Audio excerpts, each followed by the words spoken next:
राम राम सा। मैं हूं मुकेश चौधरी और आप देख रहे हैं मोनू के विचार।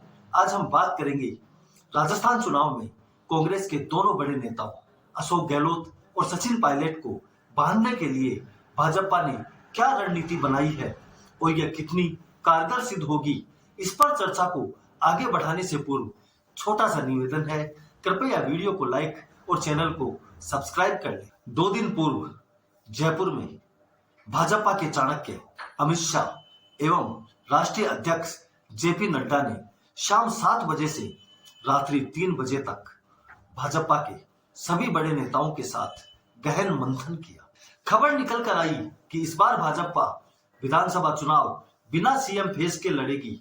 साथ ही कुछ सांसदों का भी विधानसभा चुनाव लड़ना लगभग तय हो गया, जिनमें 3 केंद्रीय मंत्री गजेंद्र सिंह शेखावत, अर्जुन राम मेघवाल एवं कैलाश चौधरी, एक पूर्व केंद्रीय मंत्री कर्नल राज्यवर्धन सिंह राठौड़, राज्यसभा सांसद डॉक्टर किरोड़ी लाल मीणा, जयपुर राजघराने की दिया कुमारी एवं टोंक सवाई माधोपुर सांसद सुखवीर सिंह जोनापुरिया के नामों की चर्चा है।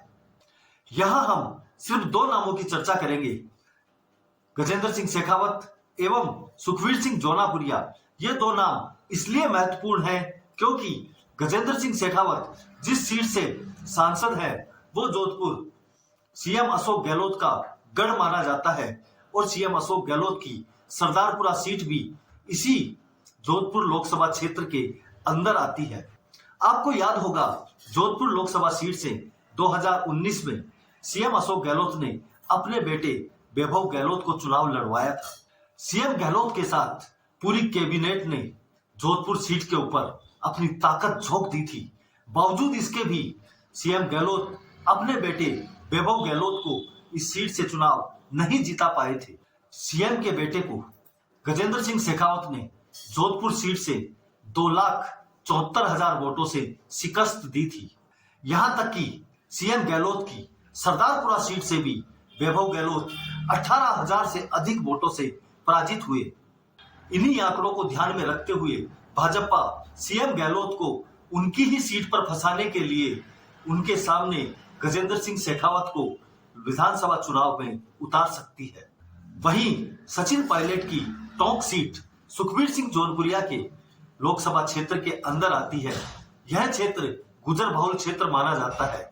सचिन पायलट और सुखवीर सिंह जोनपुरिया दोनों ही गुजरों के लोकप्रिय नेता हैं। इसके अतिरिक्त उस क्षेत्र में सुखवीर सिंह जोनापुरिया ने विकास की गंगा बहाई है, इसमें कोई शक नहीं। मैं खुद पिछले 20 साल से रणथंभौर गणेश जी के यहाँ जाता रहा हूँ। मैंने देखा है 10 साल पहले वहां रोडों की क्या स्थिति थी और आज वहां रोडों की क्या स्थिति है। किस तरह चमचमाती हुई सड़कें, हर छोटे छोटे गांव में आपको अच्छी सड़कें मिल जाएंगी। हो सकता है भाजपा सचिन पायलट को अपनी ही सीट पर फंसाने के लिए सुखवीर सिंह जोनापुरिया को टोंक से उम्मीदवार बना सकती है। इस रणनीति से भाजपा कांग्रेस के दोनों बड़े नेताओं को अपनी ही सीट पर फंसने को मजबूर कर सकती है। इसका फायदा ये होगा कि इन्हें अपनी सीटों पर ज्यादा समय देना पड़ेगा और अन्य सीटों पर ये इतना समय नहीं दे पाएंगे। भाजपा ऐसे प्रयोग अन्य राज्यों में भी कर चुकी है, जैसे यूपी चुनाव में अखिलेश यादव के सामने केंद्रीय मंत्री एसपी बघेल को उतारा था। हालांकि वे चुनाव हार गए, लेकिन मैनपुरी जैसे सपा के गढ़ में भाजपा 2 सीट जीतने में कामयाब हो गई थी। हाल ही में छत्तीसगढ़ में सीएम भूपेश बघेल के सामने उन्हीं के भतीजे भाजपा सांसद विजय बघेल को उम्मीदवार बनाकर चुनाव मैदान में उतार दिया है। इसके अलावा लोकसभा चुनाव में राहुल गांधी के सामने स्मृति ईरानी को उतारकर उन्हें वायनाड जाने को मजबूर कर दिया था और अमेठी से राहुल गांधी चुनाव हार गए थे।